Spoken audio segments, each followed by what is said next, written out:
Meet Nikki Evans' shoes. So some of these look like they haven't been worn.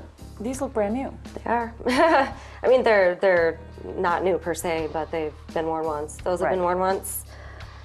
This one right here, I got at Zappos about 5-6 months ago. Right. Wore those once. 32-year-old Nikki and her extensive shoe collection lives in Appleton, Wisconsin, with her husband and 3 boys. For more than a decade, she's been addicted to shopping. Total count, what's the total number of shoes? I want to say approximately 160.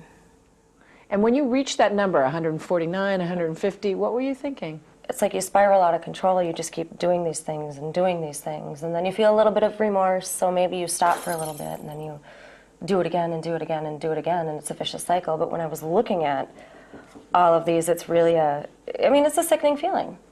All the money I've wasted, the money we could have saved, invested, it's all here in my shoe collection. And it's not just shoes. Nikki has a compulsive buying disorder. She's bought 100 tubes of lip gloss, stacks of cosmetics and fragrance candles, and closets full of jeans. And they're not the kind you get at Walmart. $320. That's expensive. Mm-hmm. $250. These are the boyfriend jeans that are really popular right now. $240. How many cards have you maxed out? How much debt are you in?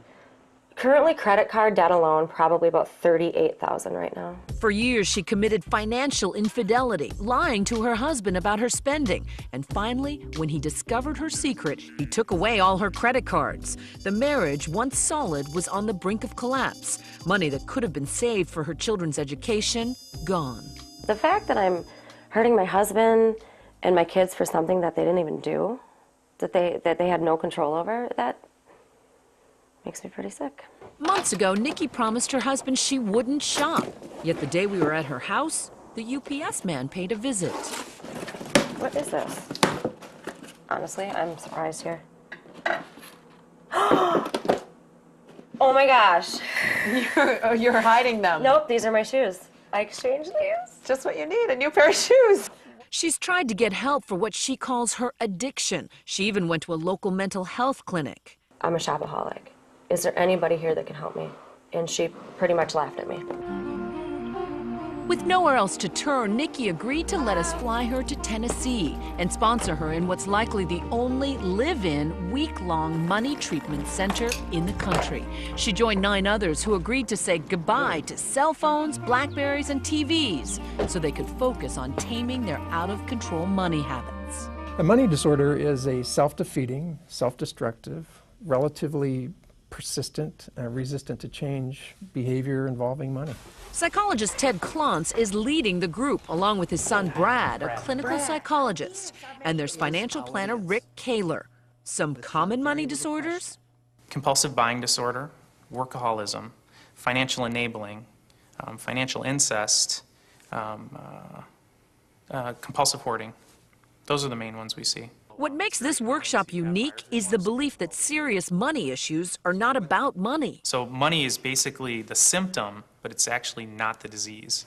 The real disease is a complicated mix of psychological baggage that this week is designed to unpack. Using therapeutic exercises, role-playing, meditation, and behind-closed-doors group therapy, the goal is to find the root of the problem and then change behavior. I've lived with the Nikki that I am since I was like 16, 17, you know? And coming here and trying to find the Nikki that I probably already should have been, it's gonna be tough. If going to your financial planner doesn't fix it, then we're looking at some kind of history. And until that history is uncovered and discovered, then there won't be any changes. Nikki, our shopaholic from Wisconsin, began making connections between her designer jean addiction that's bankrupting her family and her childhood insecurity. My best friend in grade school got all of the name brand things. I remember her wearing these things to school and just wanting them. So I remember trying to convince my parents to buy me those Guess jeans, to buy me that t-shirt. I remember saying, when I get a credit card, when I get older, I'm gonna buy nice things. The talk therapy sessions allowed her to remember how money became a key, twisted ingredient in a teenage romance. About 2 years into the relationship, he cheated on me. And I wanted the relationship to be over. But for him, he wanted to buy my affection back. So he took out a credit card, bought me pretty much whatever I wanted. And eventually, in my mind, that became the norm. And now, like, what people don't buy me, I buy myself. So it's like...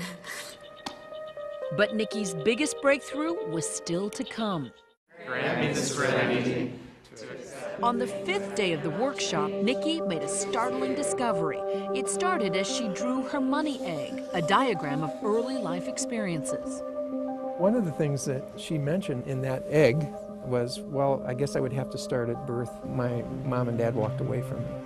At birth, Nikki had been abandoned by her teenage mother and sent to an orphanage. She was premature, ill, and required some surgery. Ted Klontz had her role play the trauma in a private session. The way he put it is that, how would you feel for 9 weeks of your infant life not being held or touched, hooked up to machines, poked, prodded, having surgery when you're an infant, when all you really want to be is held and nurtured? And the door from there, I can't even tell you. I don't think I've cried so hard in my life. So does money equal love for her? Yes. And so Nikki healed a wound she didn't even know she had.